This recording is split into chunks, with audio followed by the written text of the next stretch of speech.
dunia. Coba cubit kiri kanan tangan kita, masih sakit karena kita masih hidup dalam daging. Nah, ada waktunya orang naik, ada waktunya orang jatuh. Tapi ingat, ujian kita tadi sangat memberkati. Kalau saat ia jatuh tak sampai tergeletak, sebab Tuhan menopang tangan. Ya, bagi orang-orang Kristen jatuh biasa. Ya, tapi ingat ujian tadi, ada tangan Tuhan yang menopang. Ya, jadi luar biasa. Ya, saya juga secara pribadi sangat dibangun dengan kesaksian selamat ulang tahun. Ya, khususnya buat anak kami Jimmy Elsia Brian Binebola yang ke-13 di tanggal 13. Ya, jadi ini sangat unik dan permintaannya juga banyak Bapak Ibu ya. Jadi siang nanti sampai malam PR saya banyak ya. Dia udah bilang beli ini Pak, beli itu Pak, minta ini Pak. Saya bilang oke, sama istri kasih aja ya. Dimana dia senang, dimana dia bertumbuh, lakukan. Jadi terima kasih buat Tuhan. Karena sepanjang 13 tahun mungkin Bapak Ibu lebih senior dari kami ya. Mungkin udah ada yang kuliah, ada yang berkeluarga, selamat ya. Tapi kami masih menjalani 13 tahun merawat. Capek Bapak Ibu. Ribet ya. Suntuk, emosi semua berkecamuk di sana ya.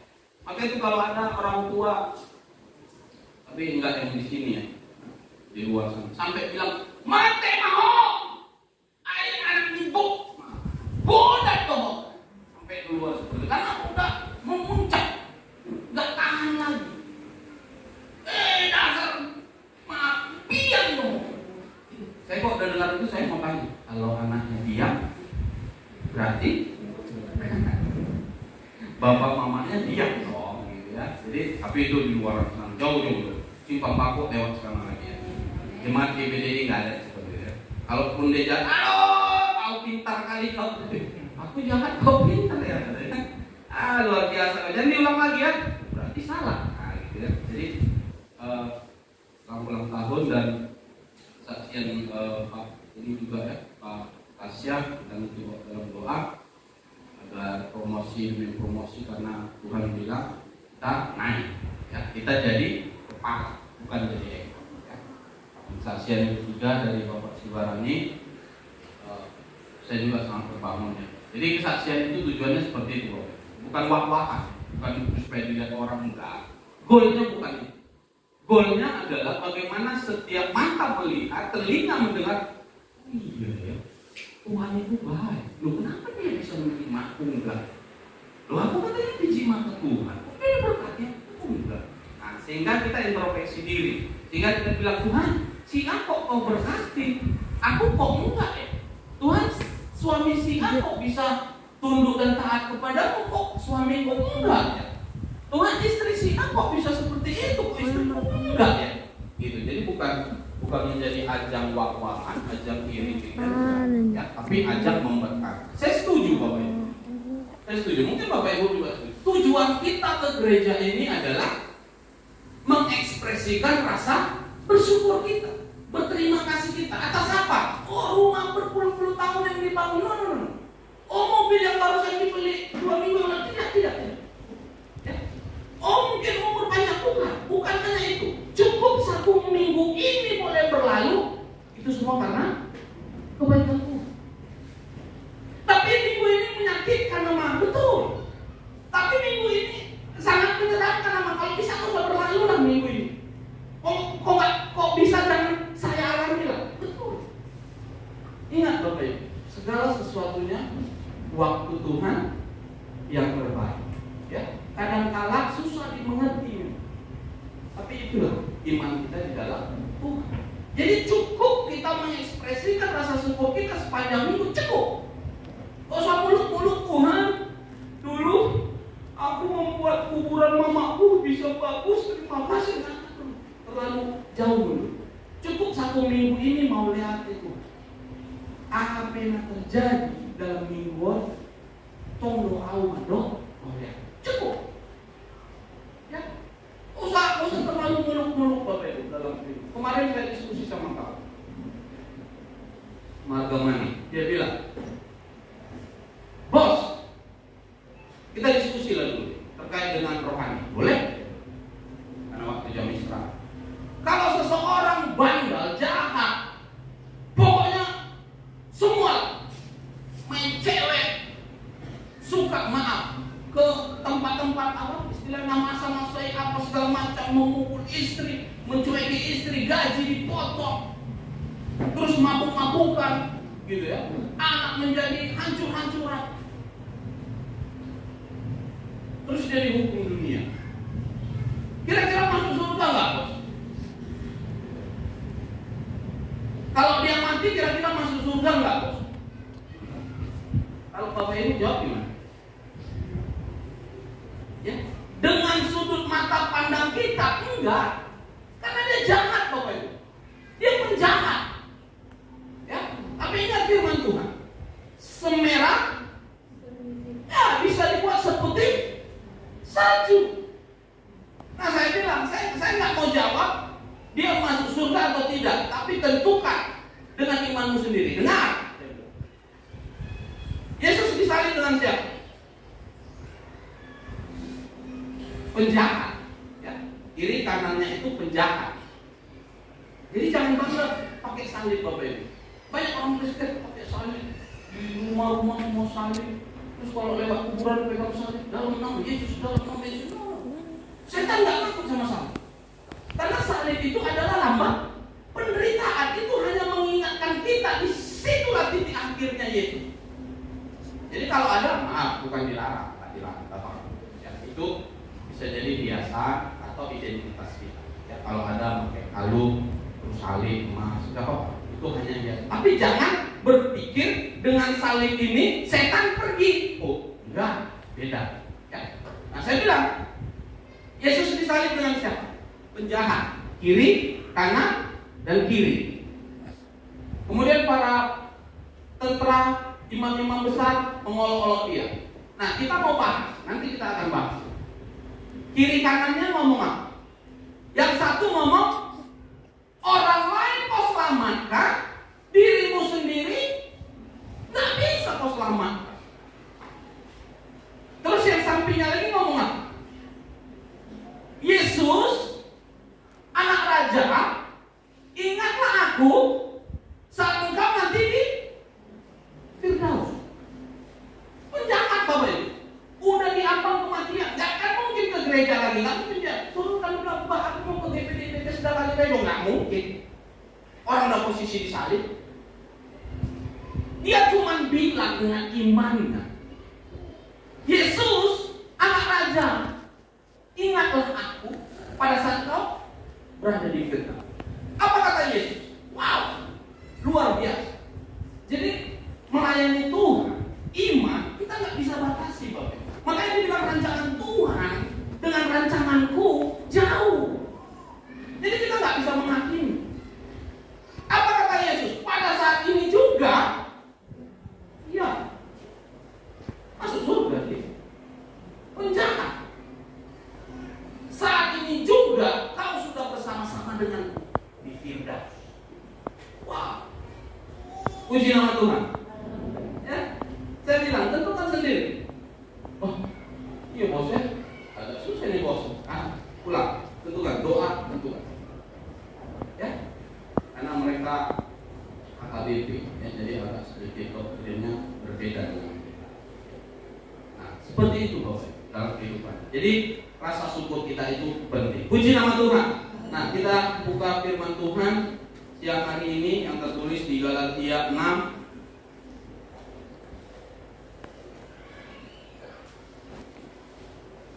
Galatia 6 ayat 7.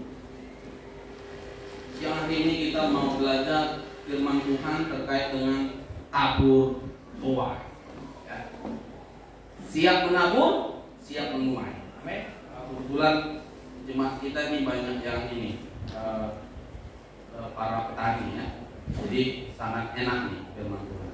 Galatia pasal 6 ayat 7. Sudah semua dapat katakan amin? Haleluya. Saya bacakan untuk kita bersama-sama. Jangan sesat.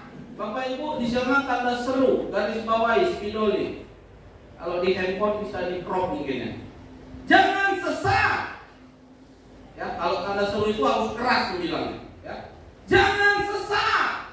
Allah tidak membiarkan dirinya dipermainkan, karena apa yang ditabur orang itu juga yang akan dituainya. Saya ulang.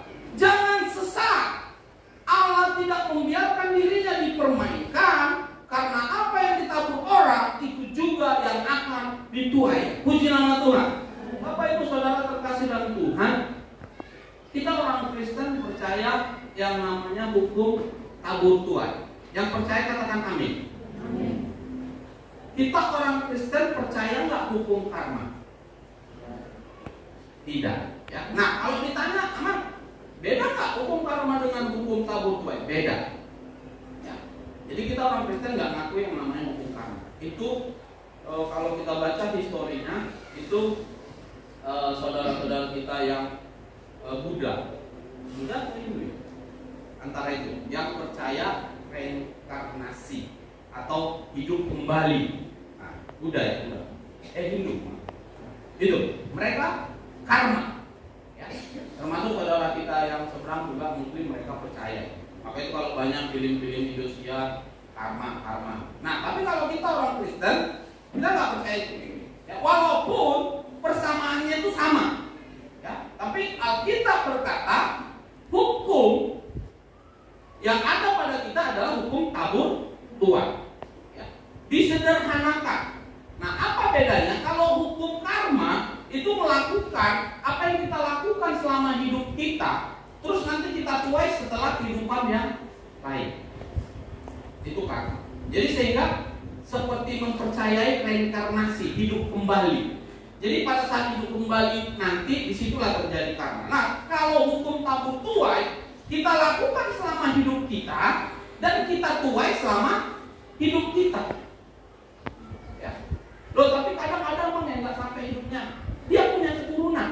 Bukan dia yang hidup lagi, tapi dia punya keturunan. Makanya tuh banyak orang-orang tua dulu, ya, termasuk orang tua kami, sering menampung orang. Bapak Ibu, itu salah satu contohnya Bapak Endian, orang pengampak, ya. Jadi mulai lajangnya dia udah di sini, ya. Habis kuliah, tamat, dia di sini. Banyak juga dulu waktu SD kami ingat di rumah banyak lajang-lajang. Pokoknya banyak nampung-nampung orang-orang rantauan gitu. Dan diperhatikan, diperlakukan seperti anak sendiri. Bapak Ibu Saudara terkasih, jujur, kami merasakan dampak itu, kami rasakan. Kemanapun kami menapakkan kaki, kami dianggap orang seperti anak kandungnya sendiri.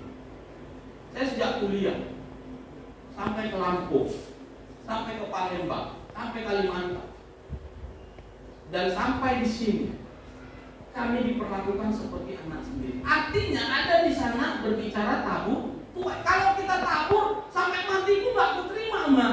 Betul. Tapi mungkin yang akan terima anak-anak kita.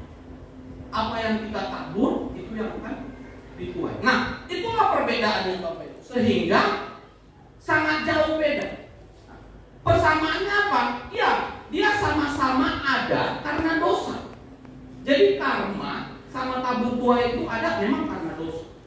Ya, sehingga orang bilang kalau misalnya, orang karma kok, nah gitu ya. Jadi orang bingung, mana sih karma, mana sih tabur tuai? Oh, lihatlah apa yang kau tabur itu yang kau tuai. Ya, jadi ini sebenarnya hukum seperti hukum gravitasi. Jadi ini nggak bisa ditawar, ya. Hukum ini ada. Bisa nggak disangkal? Bisa. Nanti di akhir kita. Bisa nggak kita memohon kepada Tuhan supaya ini nggak terjadi? Bisa. Itulah luar biasanya Tuhan kita. Amin. Itulah Tuhan Yesus itu baik. Dia nggak mau merancangkan sesuatu yang menghancurkan kita. Bapak Ibu. Ya.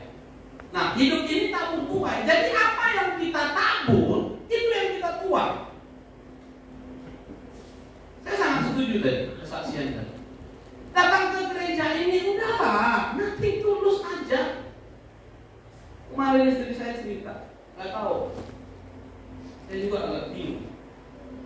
Karena setiap kamu juga gitu kan? Ibu-ibu yang cantik, jangan terlambat. Saya berdoa Tuhan ada apa di hobi? Kalau mereka terlambat terus, sepertinya harus ada solusi. Nah, cerita, Pak, ibu gini. Pak, mama dicerita. Pak, mama. Saya bilang, udah selesai? Belum. Mama diginikan, Pak. Pak. Udah. Ya, makan pizza. Saya ajak ke pizza. Saya kasih pizza panjang ini, Bapak. 1 meter. Udah pada coba. Murah. 140. Saya kasih, ini makan sekenyang-kenyang. Oh ya. Udah kenyang? Gimana? Oh, anggap aja sampah banyak. Iya. Cantik kali kau. Kalau kita dengar omongan orang, Bapak Ibu, percayalah nggak akan maju. Saya dari dulu komit. Saya nggak peduli omongan. Saya peduli omongan Tuhan. Ya, kalau omongan orang, biar. Parmain nih. Suruh. Tapi benar loh. Hancur. Kebetulan nggak di sini lagi. Mulai istri saya bawa sini, Bapak Ibu. Mohon maaf. Kami bertiga. Tiga-tiganya orang luar. Saya selalu bilang sama mereka bertiga, ada tugas kalian berat. Saya tahu berat, tapi udahlah, kuatlah kalian. Yang satu Manado, yang satu Dayak, yang satu Minang. Kuatlah kalian. Itu aja pesan saya. Karena apa? Pertama waktu datang Bapak Ibu, mereka ini orang luar. Mana tahu bersarung. Datanglah dengan roknya pendek. Pemain nipet itu semua. Yang ianya enggak ke yang bersangkutan nih sampai. Ingat, pada saat kau menceritai permain orang, kau sudah menabur. Amin. Dan kau siap pada saat kau jadi mertua nantinya dan mempunyai permain. Oh, jangan salahkan Tuhan kalau orang menceritai. Iya. Itu dia tamu tua itu. Oh, jadi penghakiman yang bukan penghakiman. Alkitab mengajarkan kita siang hari ini jengkol kau tanam, ya jengkol kau tuai.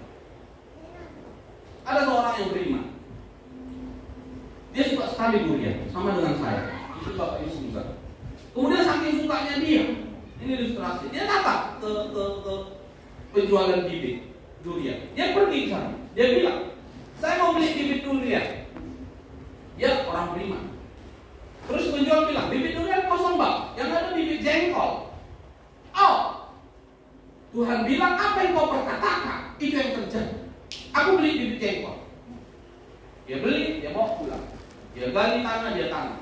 Saat ini aku tanam engkau, aku perkatakan engkau, pada saat engkau berbuah nantinya, rasa jengkolmu seperti rasa durian. Aku perkatakan dalam nama Yesus. Dia tanam, dia siram, dia tanam, dia siram, dia pupuk. 4-5 tahun kemudian, jengkol ini besar dan berbuah. Kemudian dia petik, dia buka, dia makan. Apa rasanya? Jengkol. Mana firman? Kasih. Dia marah sama Tuhan. Tuhan, kau nggak adil, kau pembohong. Kau bilang dalam firman-Mu, apa yang kau perkatakan itu yang jadi. Aku perkatakan dia jengkol rasa durian, nggak terjadi. Aku nggak mau, tinggalkan kau. Dia mundur. Bapak Ibu, kalau kita ambil dari ilustrasi ini, kira-kira mungkin ada sesuatu hal yang konyol kita lakukan, tapi kita sangkut pautkan kepada firman Tuhan. Karena apa? Kita mau bersembunyi di balik ini. Saya bilang sama istri dan Anggi Bulukan, kuatlah kalian. Kok dibilang apa lagi? Saya bilang sama adik saya dua, terus harus kita ceraikan. Kita ganti tukar tambang itu. Emang Vivo? Gak bisa. Terus kami buat pengumuman dengan ini Pak Jimmy, mau tukar tambah Pak Jimmy. habis kontrak Mak Jimmy, masuklah atau buru-buru nilai. Nggak mungkin juga. Saya selalu bilang, Tuhan saya bersyukur apapun kekurangan istri saya itu kelebihan bagi saya. Karena saya nggak mau munafik Bapak Ibu. Saya juga penuh kekurangan. Kita juga orang mata penuh kekurangan. Oh datang dia baru-baru. Oh aku begini kan. Oh saya juga ini biasa aja. Tapi udah kuat terus. Pembeli begitu namanya. Rok nakul. Istri datang ke saya, Pak, katanya seperti ini, seperti ini. Puji Tuhan, kau panjangkan roh. Artinya, dia peduli akan hidupmu. Walaupun caranya menyakitkan, bisa jadi dia dipakai Tuhan. Oh, berubah. Sedikit berubah. Saya bilang enggak. Tapi kalau kita ikut omongan orang, dan itu halnya negatif, bilang aja kau sudah menabur dan kau akan menuai. Ya, ini hukum tabur Tuhan. Akhir-akhir ini Bapak Ibu, lagi sejak kami baru waktu. Maka itu saya bilang tadi, kesaksian itu tepat. Saya kalau hilang damai sejahtera saya Bapak Ibu, saya menyendiri, sering. Daripada saya ngomong, salah ngomong, berekspresi, salah berekspresi, menambah dosa orang. Maka itu kemarin kami sebulan menenangkan. Tapi apa yang terjadi? Kami dengar itu. Bukan tak kami dengar. Saya bilang sama istri, udahlah, anggap aja sampah. Tapi banyak lupa ngomong, ya anggap aja onggokan sampah. Nggak penting. Saya pernah dengar satu khotbah Gilbert. Kenal Gilbert kan?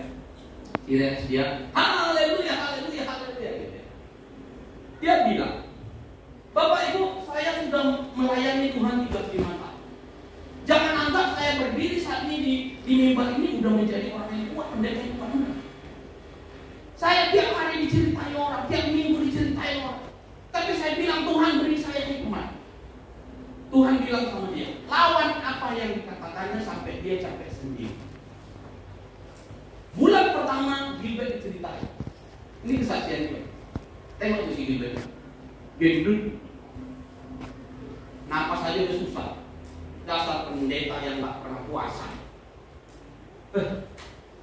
Gula, kolesterol. Dengar sama dia. Oh, aku bilang gendut. Dia gak lawan Bapak. Jadi kalau kita diceritain orang usah dilawan, ya. Kalau kita diceritain orang, bilang aja kau lagi menabur. Nah, satu saat akan keluar. Bilang aja usah dilawan. Terus dia bilang, oh saya tidak ngomongin gendut. Oh iya. Bulan kedua dia kurus. Dia kalau iblis kan nggak habis akal Bapak. Dia banyak cara. Oh, tengok itu. Pendeta kurus, kurang doa. Makanya berkatnya nggak ada. Nggak ada lagi mau dimakan. Jangan-jangan gula kering deh, gula kering. Kalau hamba Tuhan kan nggak ada sempurnanya. Gula kering deh. Dengar dia lagi. Oh saya diceritain kurus. Bulan ketiga dia gemuk lagi. Dia gemuk. Saya tanya si iblis tadi. Tengok. Betul. Gula basah deh. Gula basah. Bener dia. Coba luka dikit hancur. Dia dengar lagi. Oh dia lagi. Bulan keempat dia kurus lagi. Sampai datang yang ngomongin. Kurus deh. Udahlah, mau gula kering, mau gula basah, biar aja ada di situ. Nggak ada pun gunanya kita omongin. Capek kita ngomongin. Akhirnya dia capek sendiri. Ya, saya bilang sama istri, biasa. Kalau perempuan itu identik dengan air mata. Saya bilang sama istri, Mama, capek kali kau mikirkan itu, Ma. Usiamu sekarang 37 tahun.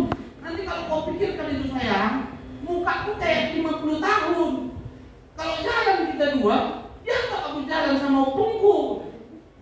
Capek kali memikirkan itu. Bertambah beban. Udahlah. Kalau saya gitu loh. Ya. Karena kemarin gejolak. Sampai kemana-mana. Ya. Bilang apa? Ini lagi ini. Sampai kemarin saya saksikan keluar dari pelayanan.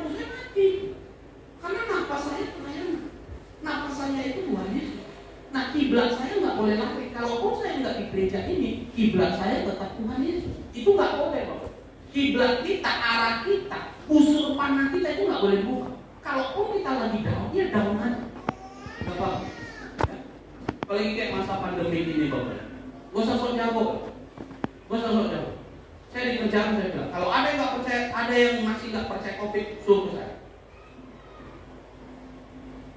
Seminggu, Bapak, seminggu lebih, hampir 2 minggu. Ini baru minggu inilah pulih penciuman saya. Ya.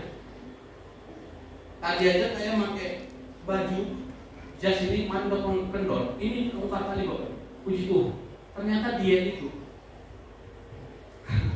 Ada yang mau diet sini?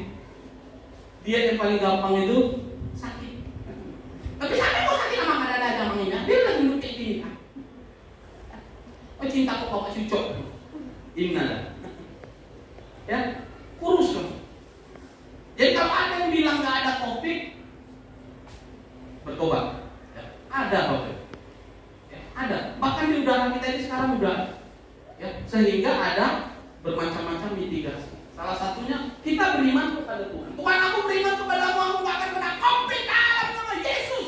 Halo semua COVID, betul. Tapi kau nggak pakai masker, kau nggak jaga jarak, kau masih bersentuhan. Terus dokter bilang, Bapak Ibu, masyarakat, yang pertama harus kita mitigasi adalah pola makan, pola istirahat, itu yang paling simpel. Tetapi kita begadang sampai 1:30. Ngomong juga Tuhan Yesus. Nggak bisa. Ya. Satu ilustrasi Bapak Ibu di dalam iman. Ada seorang anak muda. Dia tinggal di perbukitan. Suatu ketika banjir melanda daerah ini. Ya. Semua mulai tertimbun. Kemudian dia naik ke sebuah bukit. Dia berdoa. Aku percaya Tuhan Yesus akan tolong aku dalam nama Yesus. Dan imanku berkata. Dan aku percaya Tuhan akan datang karena pelayananku penuh dan luar biasa, rakyat. Kemudian air mulai naik, datang orang naik sampah. Bro, ayo naik. Ini air makin naik. Ntar lu mati. Oh, maaf. Enggak. Aku percaya Tuhan akan menolong aku. Oh yaudah. Sapan pergi. Air semakin naik. Kemudian datang speedboat di Basarnas mungkin. Pak, ayo sini, cepat, air udah makin naik ini. Biar kita evakuasi. Oh, maaf Bapak. Maaf. Saya nggak perlu pertolongan kalian. Saya percaya Tuhan Yesus saya dahsyat. Baik, sungguh baik, sangat baik. No. Speedboat pergi. Dan terakhir datang helikopter. Karena udah semakin naik. Dijatuhkan tangan. Jaring-jaring. Ayo naik. Karena nggak ada bantuan lain lagi. Dia tol. Dia bilang, oh no. Saya percaya Tuhan Yesus saya dahsyat dan akan menolong saya. Terima kasih. Dadah. Helikopter pergi. Air semakin naik. Singkat cerita dia hanyut dan mati. Kemudian setelah mati, rohnya bertemu dengan Tuhan. Dia protes. Mana Tuhan Yesus? Mana? Terus Tuhan bilang, ada. Tuhan kau bohong. Percuma aku melayani kau selama ini. Aku baik, aku kasih perpuluhan, aku kasih bantuan, aku kasih semua aku kasih. Hidupku aku abdikan untuk engkau. Tapi aku minta tolong sama engkau, tak tolong. Kau bohong Tuhan. Tuhan bilang, anakku. Apa yang gak kutolong kau? 3 kali ku kasih kau pertolongan, tapi kau tolong. Pertolongan mana? Buktinya aku berdoa di atas bukit, kau tidak datang. Lalu Tuhan singkat lagi melayani. Kau lihat. Datanglah sampannya. Nih. Ini pertolongan dari aku. Kau tolong. Dia mulai terdiam. Yang kedua, speedboat. Ini pertolongan dari aku untuk foto. Dan yang ketiga, helikopter. Ini pertolongan dari aku untuk foto. Kemudian dia bersyukur dan dia menang. Bapak Ibu Saudara terkasih Tuhan, terkadang mungkin di lingkungan kita ada yang membenci kita, ada yang nggak terima. Entah apa yang dibencikan juga nggak tahu. Ya, tapi percayalah, pertolongan Tuhan selalu ada, dan ada. Amin. Ya, Dia akan memberi kekuatan. Udahlah. Nanti tulus. Nah, coba kita buka Lukas 14 ayat 12 dan 4 sampai 14. Nah, jadi kita dalam tabur tuai, kita perlu melakukan sesuatu tindakan kasih, ya. Jadi alas dari semua itu tadi adalah kasih, ya. Berbuat baik. Lukas 14 ayat 12. Apa di sananya? Lukas 14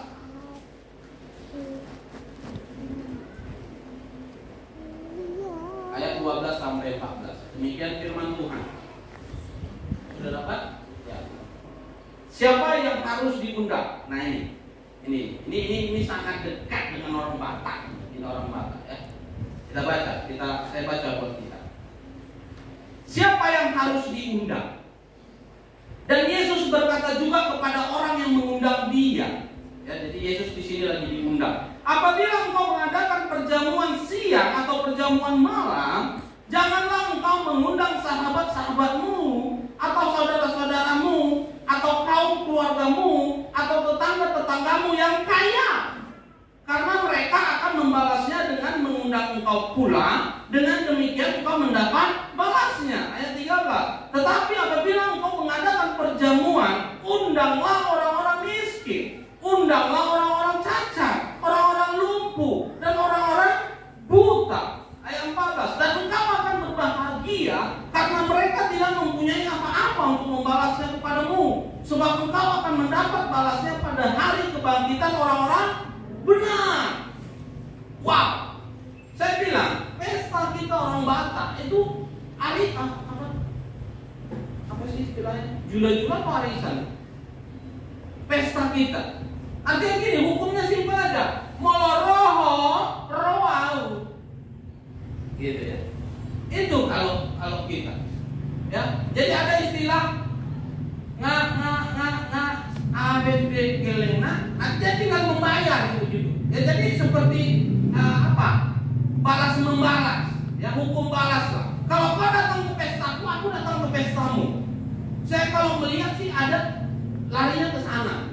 Bagus, gitu. Tapi firman Tuhan katakan, ingatkan kita siang hari ini, hati-hati. Jangan kita melakukan sesuatu untuk mengharapkan balas, jangan. Ya, lakukanlah sesuatu dengan ikhlas, tulus hati, nothing tulus. Lakukan aja lah. Mau apapun dampaknya, lakukan. Kalau Tuhan bilang lakukan, jangan ditawar-tawar. Amin. Kalau pesta seperti itu, Bapak, kalau kau datang, aku datang. Kalau kau nggak datang, aku nggak datang. Apalagi sekarang COVID ini. Wow, kita dianggap orang sombong. Sebenarnya bukan sombong, Bapak Ibu. Kita dilema.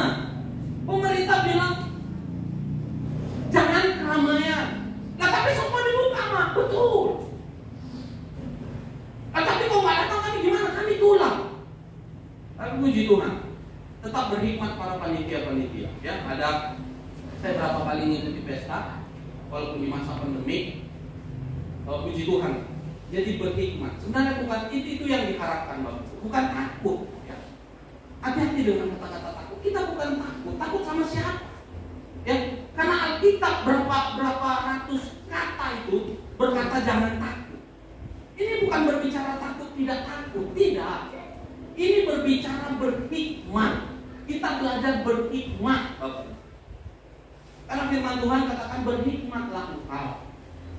Bukan masalah takut tidak takut. Ya, sama kita dengan video-video di Facebook ini. Ada kan seorang bapak-bapak ya, saya peluk itu. Mana? Yang sakit itu. Saya peluk. Saya akan peluk mereka. Saya nggak percaya, saya nggak akan kena. Itu konyol, Bapak Ibu. Lah dia nggak perlu bilang mana-mana. Nggak usah mana-mana dong. Ya pergi aja ke rumah sakit umum itu. Kemarin waktu kejadian Suhud ya, itu ya. Kami tunggu di luar. Saya mau masuk, Pak Joshua masih dalam, sama Inang, sama Pak Suhud, semua rame. Sehingga si kuritnya bilang, Bapak mengunjungi siapa? Keponakan saya. Yang mana, Pak? yang tabrakan. Aduh, mohon maaf Pak, udah banyak kali yang nunggu dalam.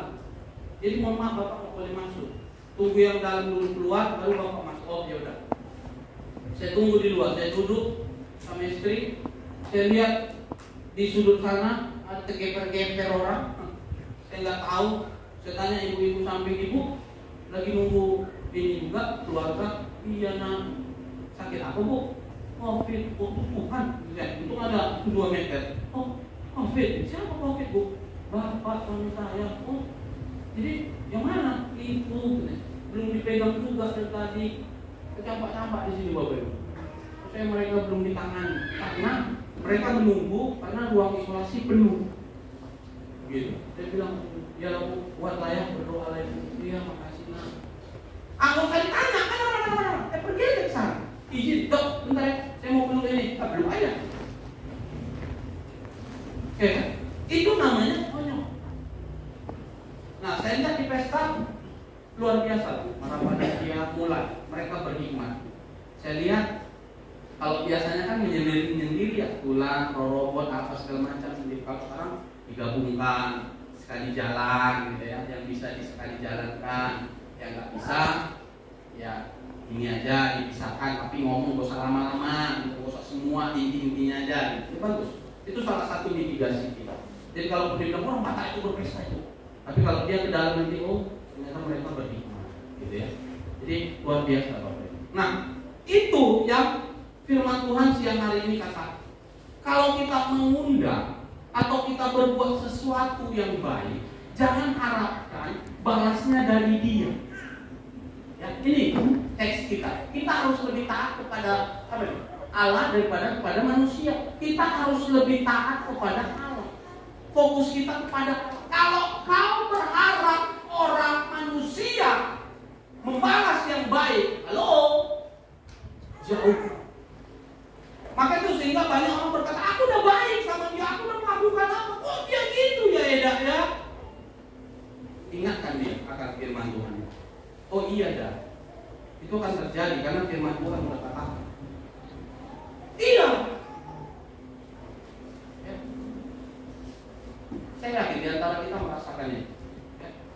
Tapi udah, nothing tulus. Kunci yang pertama adalah nothing tulus.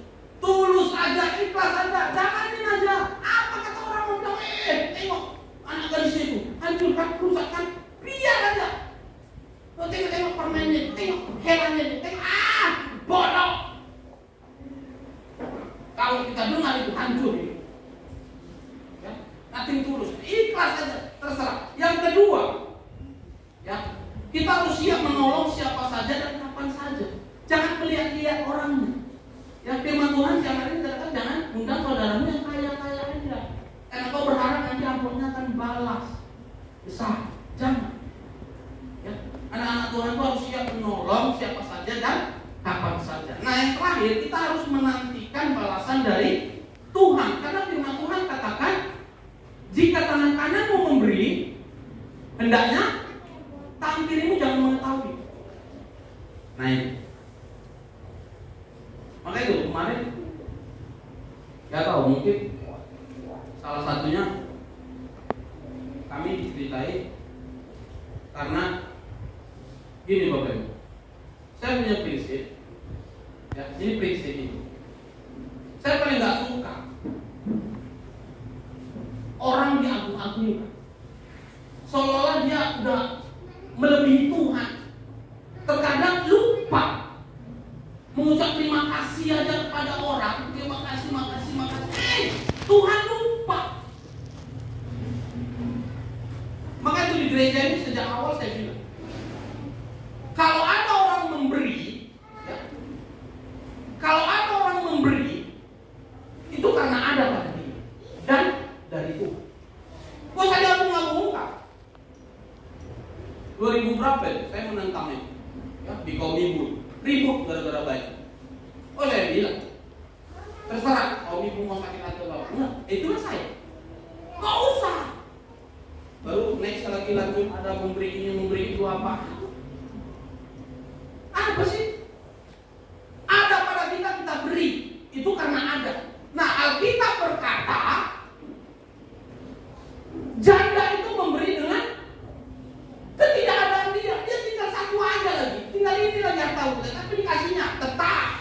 Di samping dia pemungut cukai, banyak duitnya, dikasihnya sat. Mana yang diterima? Nah, jadi kita harus tahu dalam hal memberi. Ya. Hidup ini tabur Tuhan. Ingat Bapak, siang hari ini kita diingat terkait dengan tabur. Nah, yang terakhir, ya, yang terakhir, pertanyaan penting: bisakah akibat dari taburan kejahatan yang kita buat, ya, berubah menjadi kebaikan? Ayo, ini dia terakhir, ya. Supaya kita jangan dihukum gini, Pak. Nanti pulang dan gereja, aduh, aku udah menabur ya, udah ceritain kemarin keluarga Pak Jimmy.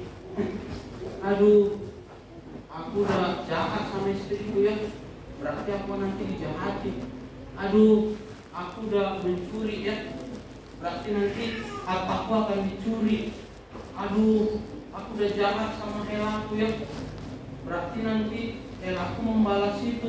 No. Ya. Pertanyaan penting, bisakah akibat dari taburan kejahatan yang kita tabur berubah menjadi kebaikan? Kita buka Lukas pasal 23 ayat 33 sampai 43, ya. Ini terakhir. Jawaban daripada bisa nggak berubah, ya? Apa yang kita tabur selama ini? Lukas pasal 23 ayat 39 sampai 43.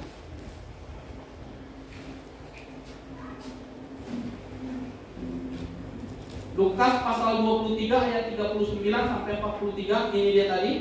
Demikian firman Tuhan. Seorang dari penjahat yang digantung itu menghujat dia, katanya, bukankah engkau anak Kristus? Selamatkanlah dirimu dan kami. Tetapi yang seorang menegur dia, katanya, tidakkah engkau takut juga tidak kepada Allah, sedang engkau menerima hukuman yang sama? Kita memang selayaknya dihukum, sebab kita menerima balasan yang setimpal dengan perbuatan kita. Tetapi orang ini tidak berbuat sesuatu yang salah.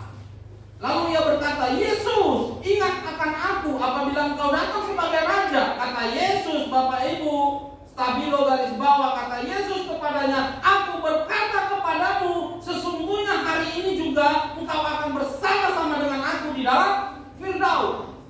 Pengakuan kita perlu di hadapan Tuhan. Yang terakhir, satu lagi, Yunus pasal 3 ayat 1 sampai 10. Bagaimana Tuhan bisa berbalik, ya, dari dosa yang dilakukan Yunus. Yunus pasal 3 ayat 1 sampai 10. Demikian firman Tuhan. Datanglah firman Tuhan kepada Yunus untuk kedua kalinya, ya. Baca. Tekankan. Di sana dikatakan datanglah firman Tuhan kepada Yunus untuk kedua kalinya, karena yang pertama Yunus mangkir. Yang pertama Yunus nggak dengar-dengaran. Dia berbuat menabur kejahatan di hadapan Tuhan. Demikian, bangunlah, pergilah ke Niniwe, kota yang besar itu, dan sampaikanlah kepadanya seruan yang kufirmankan kepadamu. Ayat 3, bersiaplah Yunus lalu pergi ke Niniwe. Yunus gak bandel lagi, dia berubah Bapak itu, sesuai dengan firman Tuhan. Niniwe adalah sebuah kota yang mengagumkan besarnya, 3 hari perjalanan luasnya. Wow. Ayat 4, mulailah Yunus masuk ke dalam kota itu sehari perjalanan jauhnya, lalu berseru, 40 hari lagi maka Niniwe akan ditunggang balikkan. Orang Niniwe percaya kepada Allah. Orang Niniwe percaya kepada Allah.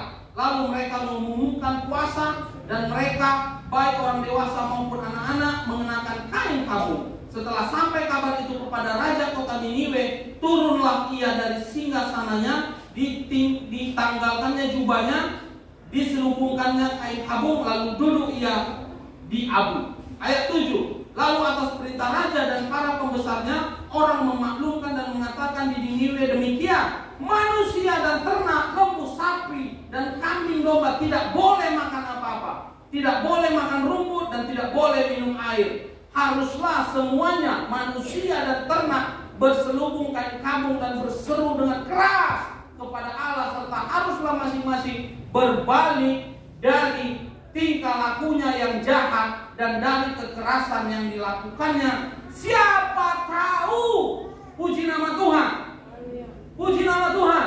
Siapa tahu, Bapak Ibu, ya, ayat 9, siapa tahu mungkin Allah akan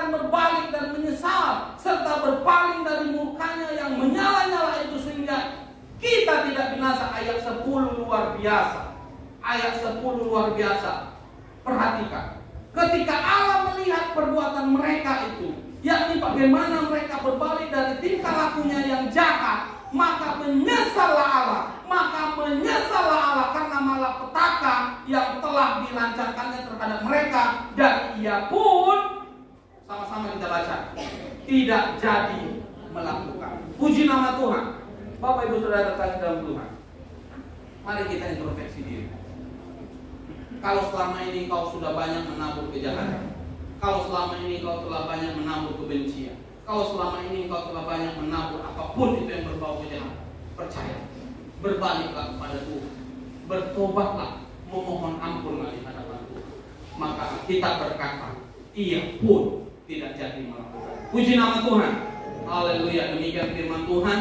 Biarlah firman Tuhan ini menjadi kekuatan bagi kita. Taburlah yang baik, maka engkau akan menuai yang baik. Demikian firman Tuhan. Selanjutnya saya serahkan kepada Tuhan.